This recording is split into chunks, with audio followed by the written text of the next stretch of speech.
Speeding. Speeding. Speeding. 5, 4, 3, 2, 1. The world is changing faster than ever.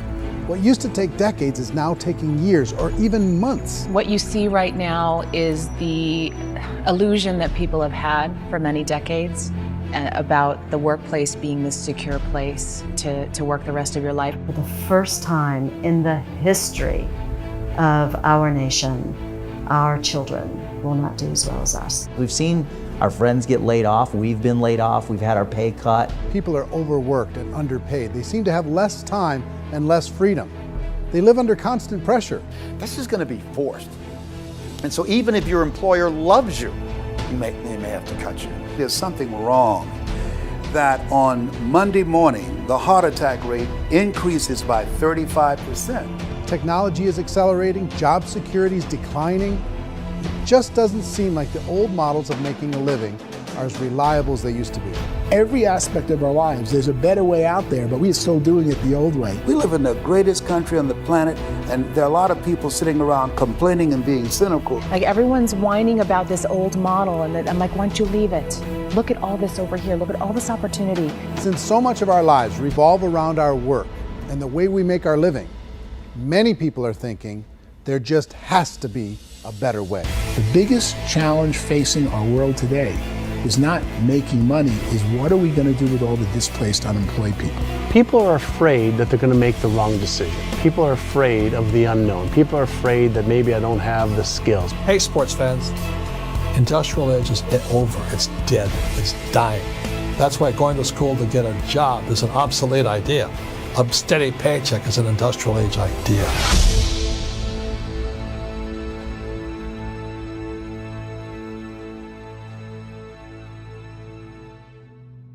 It's the search for answers that has brought us here together today.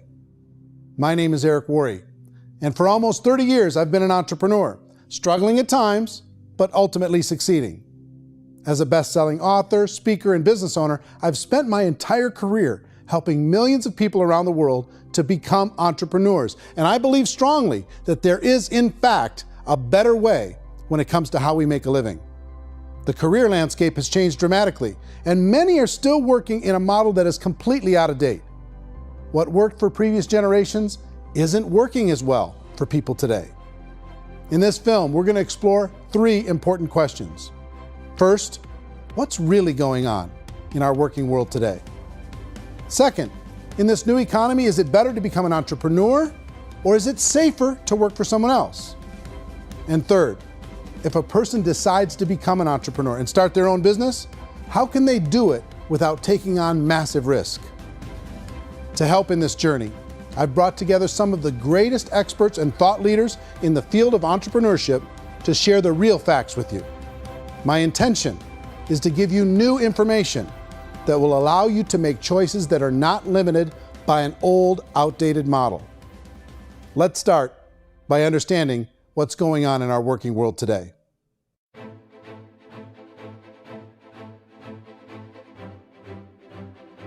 Let's look at unemployment. 30–40% of the people are honestly not working, but would be working. What our government does is if you haven't found a job in 6 months, we don't call you unemployed. We pretend you dropped out of the labor force. I've often said that unemployment, particularly structural unemployment, that's unemployment due to technological changes, is the first sign of economic growth. Think of it, 10 people live on an island. They go out every day and fish. One day, new technology shows up. A missionary brings them a net. Now, using the net, one pilots the boat, one throws the net. 2 fishermen can do all the work 10 used to. That's a 500% increase in productivity, 2 doing the work of 10, in one day. You don't have to learn a lot to learn how to throw a net instead of throw a fishing line. The island's got a big problem, 80% unemployment. But the island still has all the wealth of the fish because the 2 people produce as much fish as 10 did. Now, of course, looking back in history, these changes used to take thousands of years. And during that time, we went into farming and transportation. Some of us became doctors and some teachers and lawyers, and we developed all these new professions and new manufacturing jobs. Today, these changes are occurring literally in one day when a new technological advance occurs, and we don't have the social structures to deal with it or to retrain the unemployed people. So one of the things that I think is interesting as I travel across the country and really travel around the world is the way that we work and the way we get paid for work is changing pretty dramatically. On a global basis, everything is being turned upside down because of the rapidly advancing technologies. They are eliminating many jobs, and we have been left with many people not prepared for the jobs that exist. A lot of demand in public companies was to squeeze out all the fat and to get just as much margin as we possibly could, and fat equals humans. So this idea of job security in information age is so obsolete, but it's still taught inside our school system, and that's where the problem starts. There's no financial education in the school system, and people are still trained to be employees to work for that paycheck. This is a chart on the middle class. What's happening in the middle class, those that went to school, their incomes have been coming down for years. And parents still say to their kids, go to school, get a job. Now what happens to all those middle class people who are dropping off the ends of the chart? Well, they become what's called working poor. And this is what happens to working poor. But they say poverty is ending. Well, poverty may be ending, but working poverty is going up. And this is food stamp usage. So food stamp usage in America is going through the roof right now, because people cannot earn what they call a living wage. Most people have experienced financial pressures that I think are probably greater than they have been in the past. If you're not working for yourself, then it's going to be a pretty hard road for a lot of people. Today, if you're going to control your future, the 40-40 plan is gone, where you can graduate from college and get a job and work for 40 hours a week for 40 years. That day is gone. So some of these charts actually tell you what's going on. And this is a really interesting one, you know. People are going back to school because if I go back to school, I'll get a nice job. But this is what's happening to, it's called Sallie Mae, which is the student loan guys. Student loan is going through the roof. It's now over $1 trillion, and student loan debt is worse than credit card debt. So when people stopped using credit card, the government got people into student loan debt. And the problem with student loan debt is you can never be forgiven. See, with credit card debt, you can declare bankruptcy and all's forgiven. But student loan debt, you can declare bankruptcy, you still owe it. It's the worst of all debt. But this is the next picture. Look at this chart here. This is what's happening to wages of college graduates. It's going down. So you go to college, you rack up all this debt, but you earn less money. Now, that's not that intelligent. Average person who's been working a lifetime in America today is ending their lifetime at 65 with about $41,000 in assets. They earned just enough to survive. I think in the United States we have something like 17 trillion in debt. That's just the federal government debt. We got another 2 in municipal and in other, let's call it almost 20 trillion government. We've got 40 trillion in private debt. That comes up to close to 60 trillion. When you then add something we never had before, what you were talking about, when we look at the unfunded portion of Social Security and primarily Medicare, Medicaid, that at the most conservative estimates from outside firms, Kleiner Perkins, 67 trillion and growing. That's more than all our other debt. There's less conservative estimates that say it's 84 trillion or higher.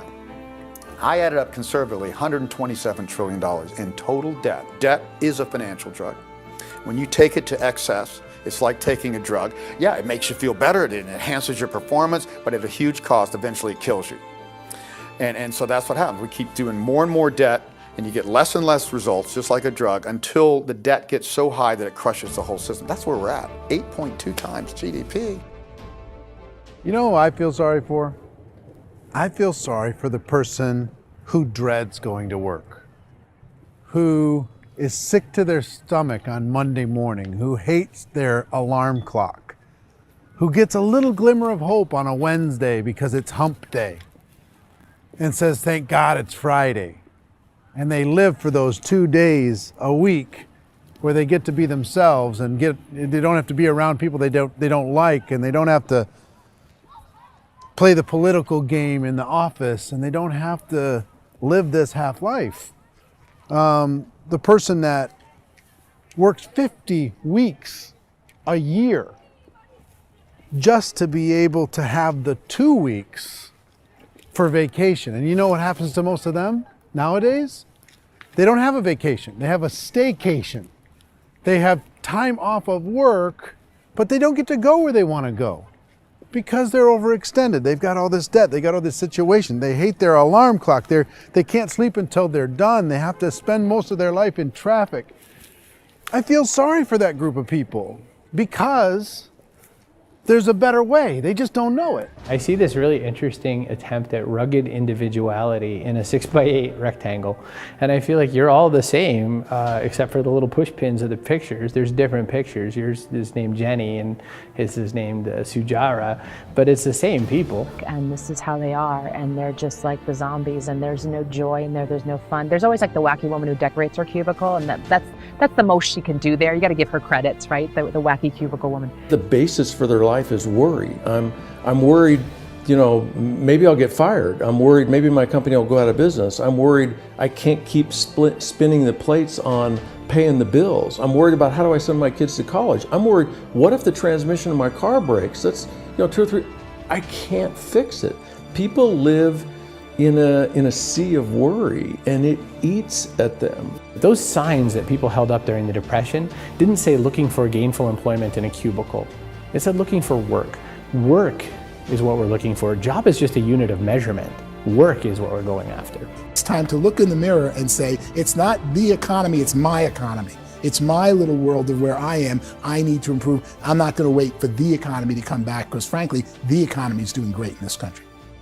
So I'm here on Wall Street, the financial center of the universe, the financial capital of the world.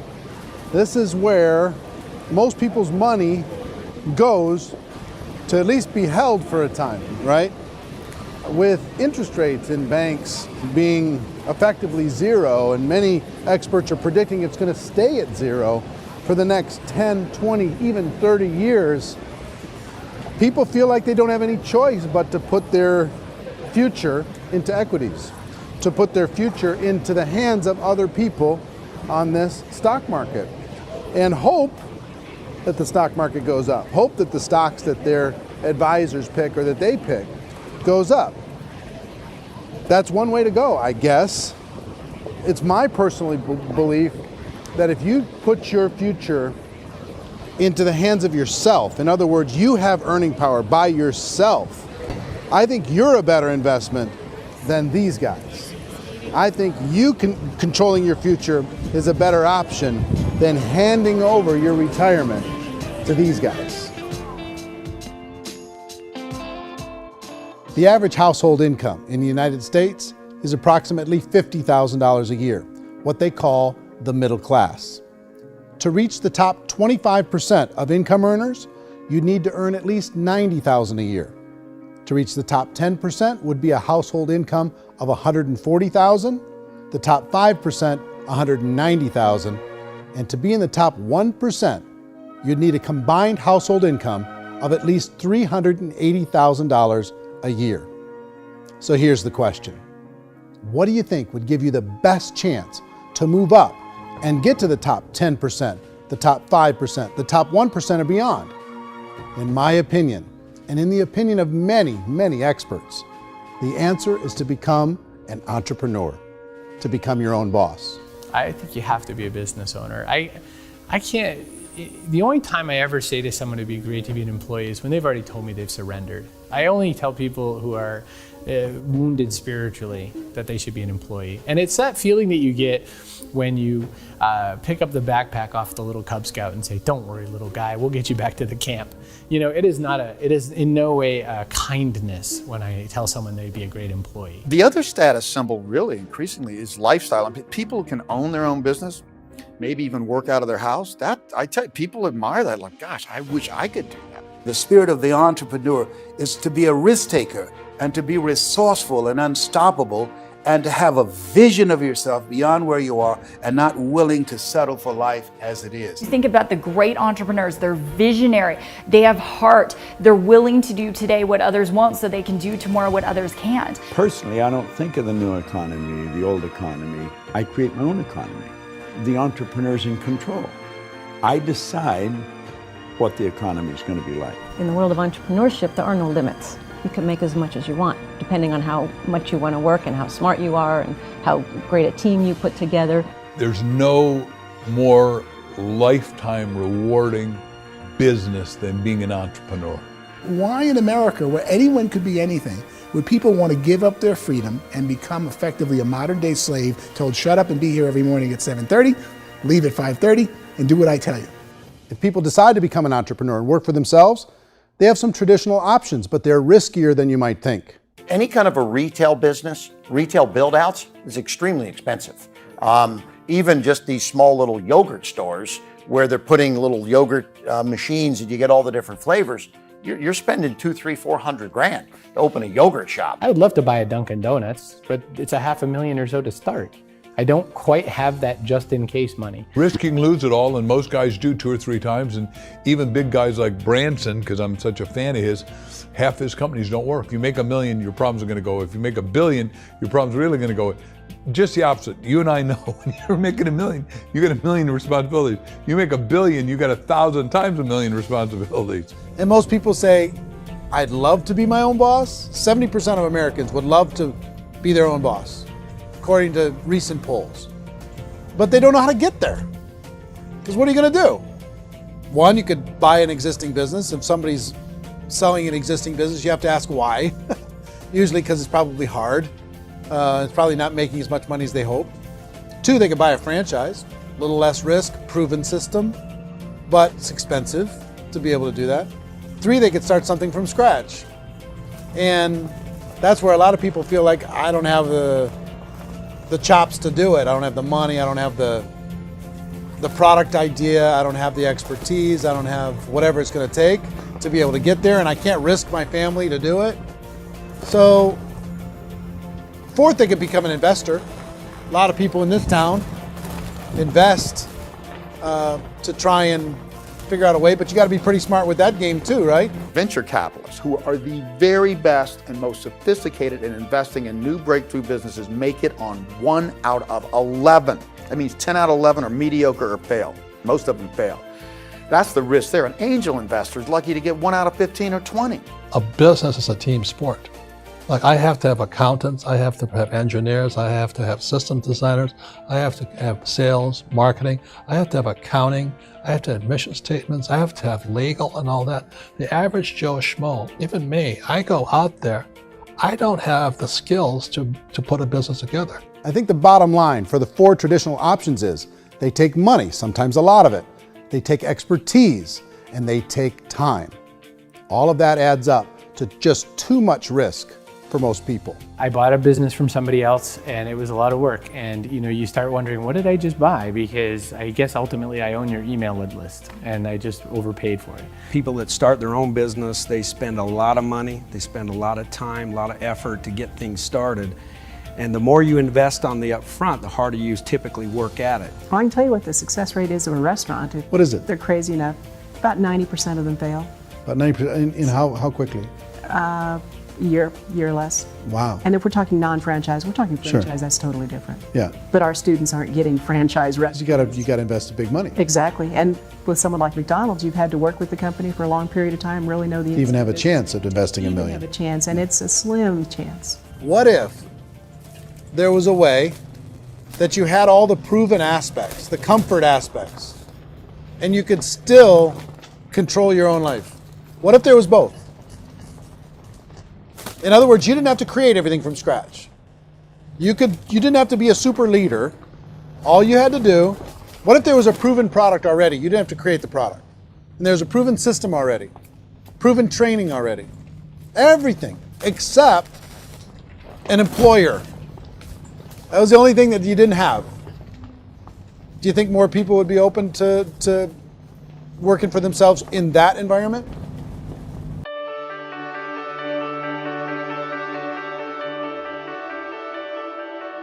In our search for a better way to make a living, we've come to the conclusion that becoming an entrepreneur is actually safer than being an employee.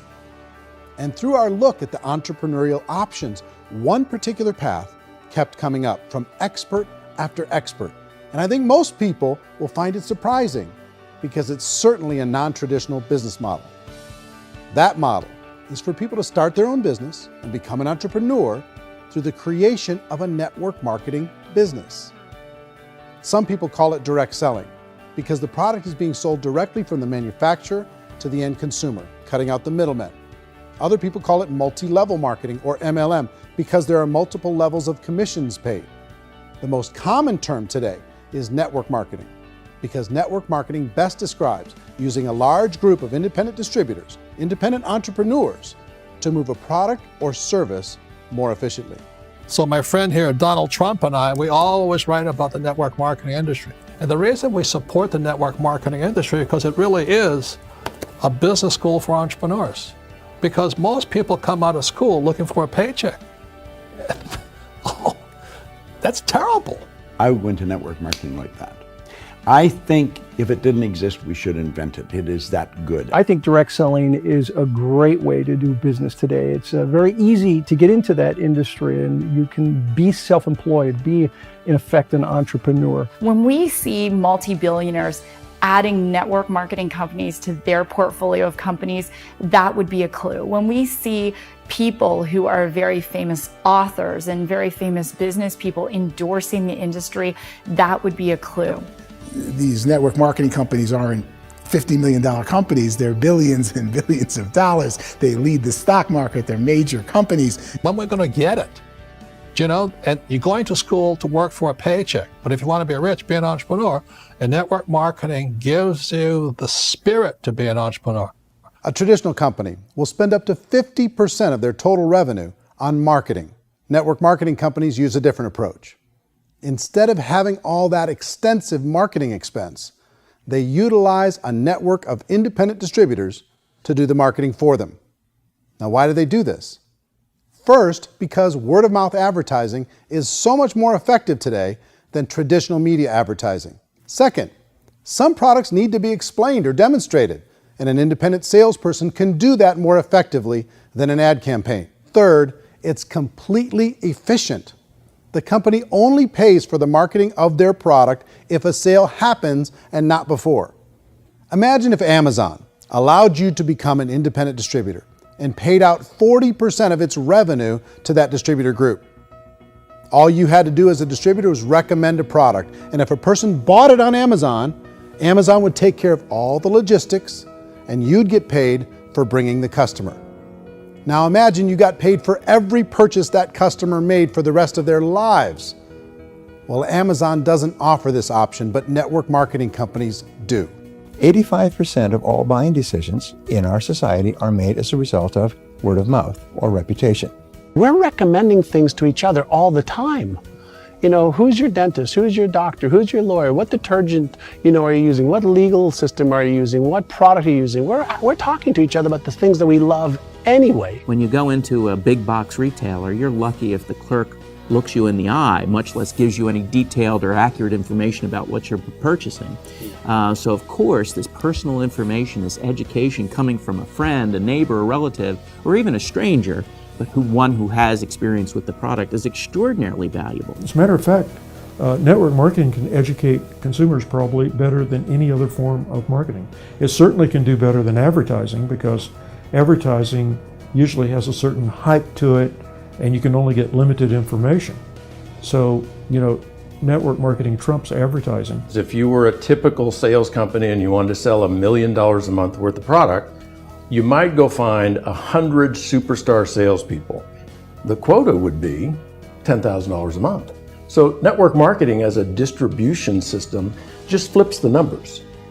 So we use 10,000 happy, raving fans of a particular product, and we don't concern ourselves so much with how much product each one of them individually sells. If they sell just $100 or $200 a month, and there's 10,000 of them, you're selling $1 million to $2 million a month worth of product. And that's the best way I can explain how network marketing works. This is the marketing arm of the company. There's not money being wasted on bricks and mortar. There's not money being wasted on inventory that's sitting stagnant somewhere. There's not of employees standing around that don't have customers. These are people that are going to connect with customers. These companies allow people to become independent distributors for extremely low cost and with no minimum time or sales quota. Essentially, they own their own business and can provide as much or as little sales as they choose. In other words, the distributor gets all the benefits of traditional business ownership without the risk. The advantage of network marketing is the ease of entry, the low risk, and the low startup cost, because almost everything else has very high risk. You can get in for a minimal investment. You're buying into a system that's already been proven, products or services that have been proven to work. The keys to network marketing is providing an opportunity for the masses to get involved, providing an opportunity for the average person who doesn't have the resources to start their own business. All of this so far is fairly straightforward, but network marketing offers another benefit, and it's this benefit that makes it so interesting for entrepreneurs. Network marketing allows a distributor to build their own network of other distributors and then compensates them on the sales created by that entire group. Direct selling is, at its base, very simple. It's the sale of a product or service to an individual on a face-to-face, one-on-one basis, just the way we're talking right now. But there's an important element as well, and that's the offering in conjunction with that sale of product, the offering of an opportunity for someone to make something of themselves. No matter what your social status is, no matter what language that you speak, I mean, look how many unbelievable people are becoming successful that speak every kind of language out there. What an awesome gift to give the world. Instead of having to work your way up in a system and prove that you could be a sales manager, they just decided everybody can be a sales manager. Everybody gets to build a sales team from day one. And so what that brought into the system of growth as a direct selling company is the concept of compounding or geometric progression. Because now you can actually grow a sales force very quickly because everybody is enrolling people in their own sales force. People who are like, oh, this is weird, I'm building a sales team, or what do you think you do at a regular company? How do you think a regular company works? Network marketing is the only industry that doesn't say your past determines your future. It looks at your past and says, okay, now what can we train you to do so you can have a great future? Every other employer out there wants to exploit you for what you already know, not teach you something new. Network marketing has the potential to save the United States and the world because it's going to teach people not to be employees, but to be entrepreneurs.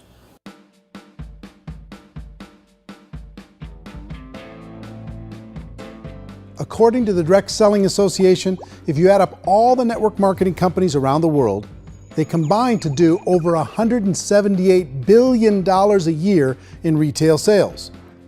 To give you an idea of how big that really is, the NFL, the National Football League, does approximately $9 billion a year. The music industry does a little more than $16 billion a year, and the movie industry does about $80 billion a year.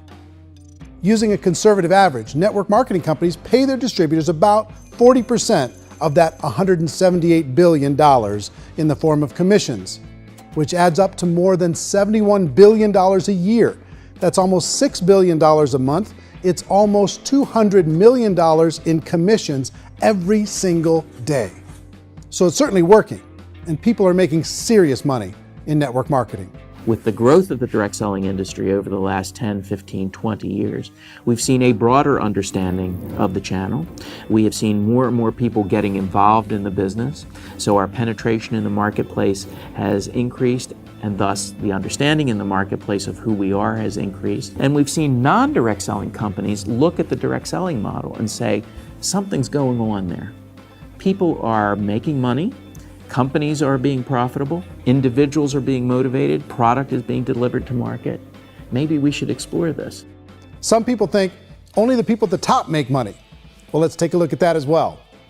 In the network marketing profession, there are roughly 500 people in the world who earn over $1 million a year. If you round that number up to $2 million a year, that adds up to about $1 billion a year. That takes the $71 billion paid out each year down to $70 billion. So where does the rest of the money go? The vast majority goes to part-time people making anywhere from a few $100s a month to many thousands of dollars a month. It goes to people who choose to make it a full-time career move and earning even more than that. Every day, people are using the money they earn through network marketing to pay off debt, have more fun, and improve the quality of their lives. Everyone I know in network marketing has been doing that since the 50s.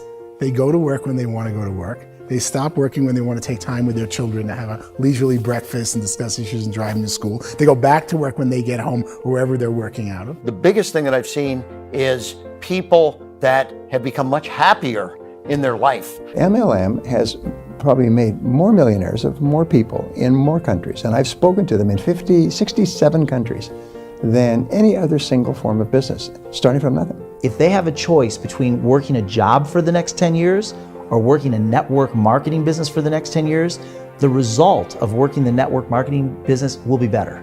A lot of people within the industry go on and make this a career and do extremely well at it. Network marketing has been nothing but good for everyone I know that's been involved with it because they did it seriously and they played full out and they've been very successful. It's been a constant barrage of success stories and people showing off stuff that they got as a result of it. How many people are involved? Approximately 16 million Americans and 96 million people around the world are currently participating in network marketing. And in a recent poll, 82% of those people report a good, very good, or excellent experience with network marketing. So people are happy.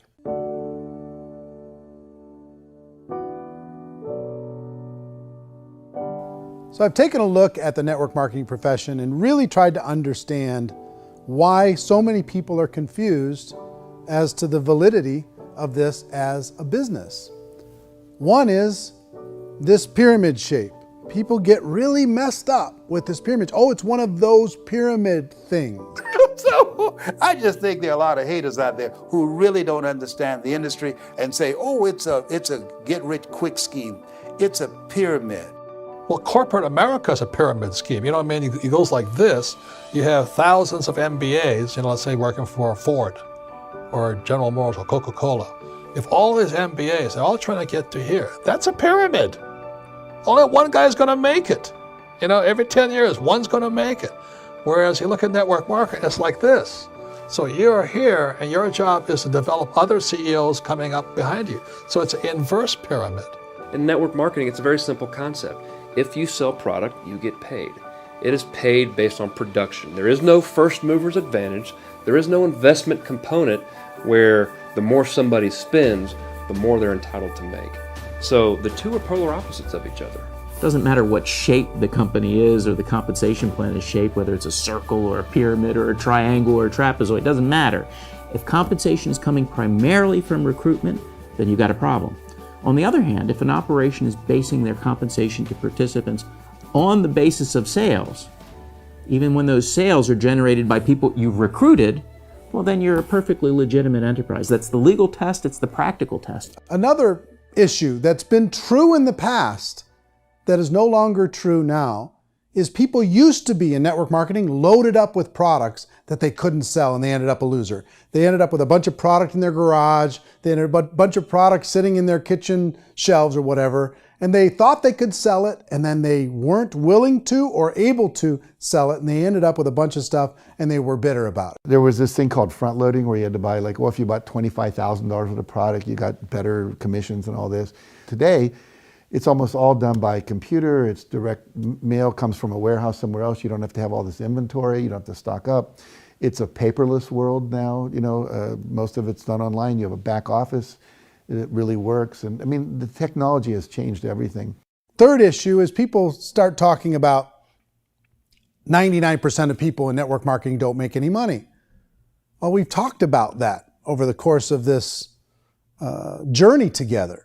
Almost $200 million a day is being paid out to network marketing distributors around the world. The naysayers, the people who say that it doesn't work, are usually the ones who just don't know how to make it work for themselves. And so they're giving you an opinion, and I tell people, don't confuse people's opinions with expertise, because opinions are free.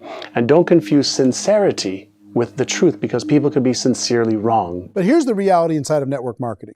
The vast majority of people that get involved in network marketing just become customers and they get involved to be able to purchase product at a lower price.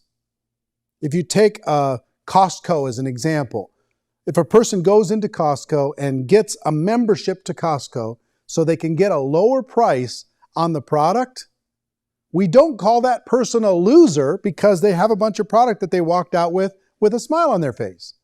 Yet when some people want to take a look at network marketing, they say, well, those people, they're just using the product and they aren't earning an income, so they must be a loser. They're not a loser, they're a happy customer. That's the vast majority of people that are involved in network marketing. Now, a smaller percentage of those people decide to go build a business. They earn $300 a month, $500 a month, $1,000, $2,000. That's the bulk of earnings in network marketing. And then there's the few that really decide to take it serious, really decide to build a large network, really work to make that network very, very productive. And those people make huge amounts of money and there's no cap. What I do as an outside economist, just somebody looking at this industry like any other industry I speak and say, look, what's the realities of this? 1% do incredibly well. 10% generate some additional income at pretty low risk and effort, that's not, and 90% of people roughly end up customers. One thing that I think is real when it comes to people's perceptions about network marketing is people put this, and distributors, I think, involved in network marketing have some responsibility for this. They have sometimes unrealistic claims about the product or about the income. Most people who become distributors, they want the money, they want to be successful, but they don't have the skills. They don't know what to do. And when people don't know what to do and they're in a new business, they're scared. And when they're scared, they panic and desperation kind of sets in. So they think everyone they talk to has to get in.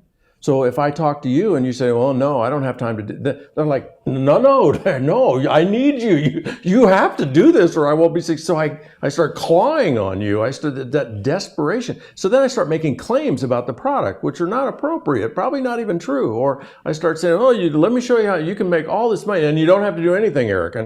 And so you just totally misrepresent the opportunity, and you're clingy with people because you think you need everybody to be successful, and you don't. You know, one of the messages that I try to deliver most forcefully to companies as well as salespeople in direct selling is that you don't have to overpromise.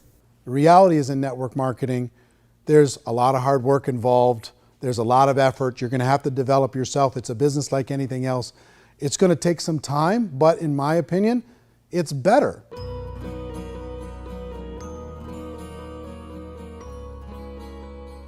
It's light years better for people starting today than it was even 5 years ago. I think it's more widely accepted now, and people understand it is a business. It is being an entrepreneur. It is being a business owner. Our belief system is based upon our evaluation of something. And frequently, if we reevaluate a situation, our belief about that situation will change. The industry has changed and it's grown up. It's totally transformed. You've got young people today that have grown up with social media, and they understand networks. They understand how people are connected through technology, and they understand how money flows through those networks. So when they see network marketing, they don't see it the way their parents saw it. And we've all learned, the larger industry that you represent, has all learned from those mistakes and flaws and errors that have happened early on. Early algorithms didn't work the right way. That's all fixed. It's like when they design a computer program, they design the program, then they run it, and then they go back through and they debug it. The MLM industry has been debugged. This is the day of being virtual, being able to run a business from your mobile phone. I mean, it's incredible. Companies are getting smarter. They're implementing more consumer protections. They're implementing more compliance training. They're doing more with respect to product research. If you do get involved and you make purchases of inventory, even on a voluntary basis, if you decide that this business is not for you, you can leave and have that inventory repurchased by the company. There's no other business that offers that kind of protection on a voluntary, self-regulatory basis.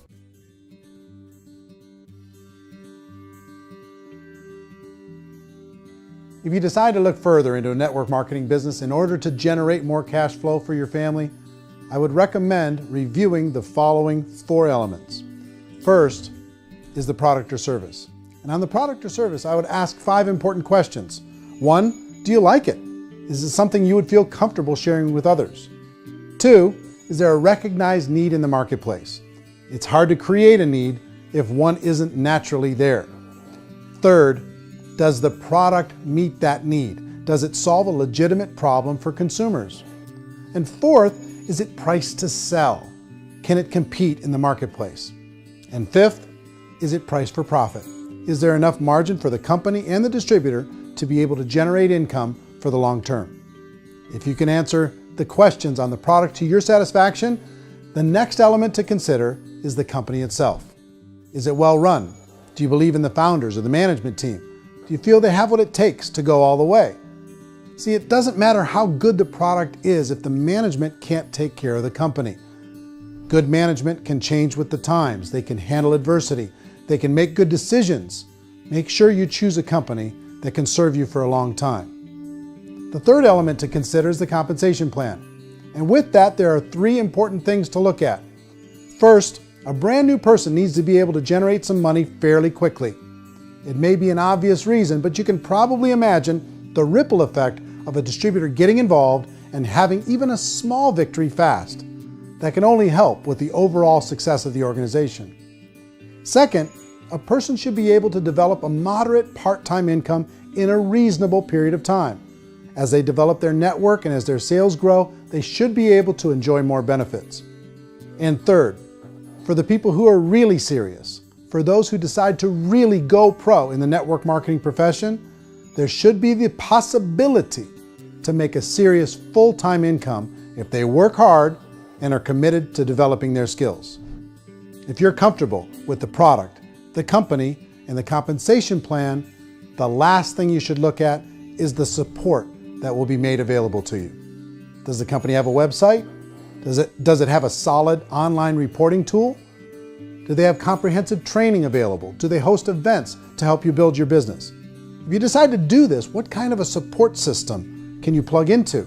Choosing a network marketing company is a personal decision. But evaluating the 4 elements of product, company, compensation plan, and support is a great place to start. Is the company promising that you're going to get rich quick or that you can make a lot of money without a lot of effort? That's a red flag. Is there a product that you really believe in that you think can be sold? Or are you being told by salespeople or the person who's trying to recruit you or by the company itself that don't worry about the product, all you have to do is recruit other people into the business? Red flag, warning sign. If you're hearing that, take a second or even a third look. Get to know the customers, the products, the business, have some success, and see where the opportunities might take you to move up in the organization. You want to find out how concerned are they about my education, my training, and my development? Is there a space for me to grow? Most important question. Learn everything that you can about the product. Make sure it's something that you believe in, and learn everything you can about the industry and work that system. You have to be very passionate about whatever that company is doing. I would get involved. You can always test drive anything, the product, the service, the community, and then lean into it a bit. If it feels good, then lean into it a lot. Behind me is the Lincoln Memorial. And this is a place where Martin Luther King Jr. had his famous "I Have a Dream" speech.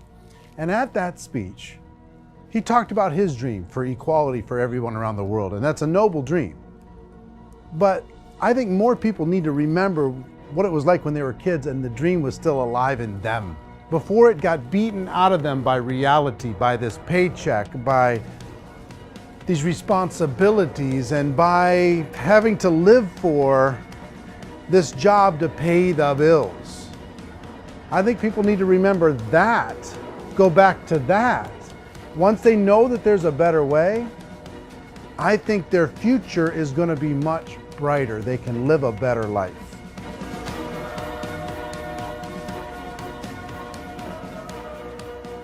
So if you're considering getting involved in a network marketing company, let me offer you just a few pieces of advice. First, network marketing isn't perfect. It's emotional, it's challenging. Like any entrepreneurial venture, it can have its up days and its down days. But if you have an entrepreneurial bone in your body, it's just better. Second, if you're gonna do it, decide to be professional. Decide to go pro. It's better to do that than just be this amateur sticking your toe in the water. Third, as any professional, you're gonna have to learn some new skills. And I promise you, inside of the network marketing profession, they're not too difficult to learn. Fourth, like anything worthwhile, it's gonna take some time. Don't expect that you're going to get to the finish line right out of the gate. And fifth, it's worth it. It's worth it to be able to take charge of your life again. It's worth it to be able to control your own financial situation. It's worth it for the people you're going to be able to spend time with. It's worth it for the things you're going to be able to see and the experiences you're going to be able to experience. It's worth it for the causes you're going to be able to contribute to, the lives you're going to be able to touch, the customers you're going to be able to help, the friendships you're going to be able to develop. I promise you, it's worth it. Remember, most people are searching for answers just like you are. But I do have to tell you the catch to network marketing. If there is a catch, if you want to understand this from an emotional point of view, people say, well, it sounds too good to be true. It's not, it's hard work. But here's the catch. Most people still don't understand it. So you're going to have to endure the loss of social esteem from ignorant people. The uneducated will think less of you. Now, if you can handle that, you're on your way. If that's going to destroy you, you know what? Entrepreneurship in general probably isn't in your future.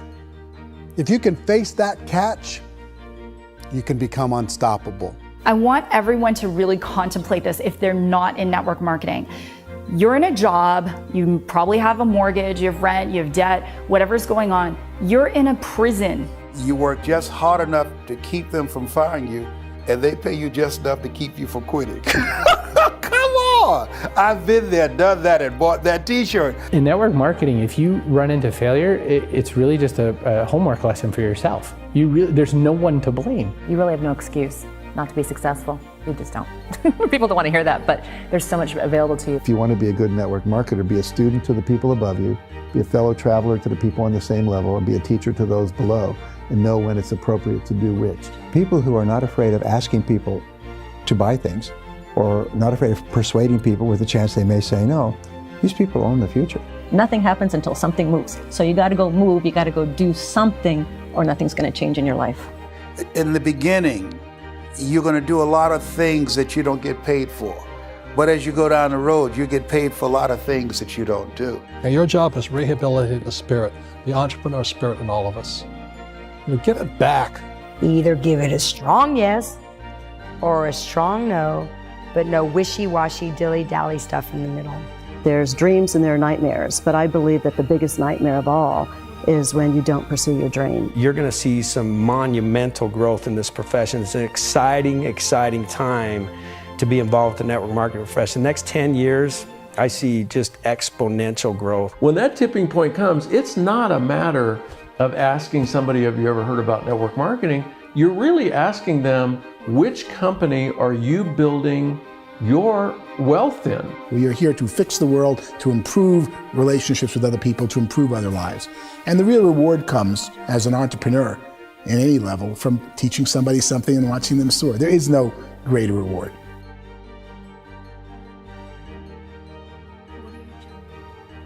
Life's too short to spend it living someone else's dream instead of your own.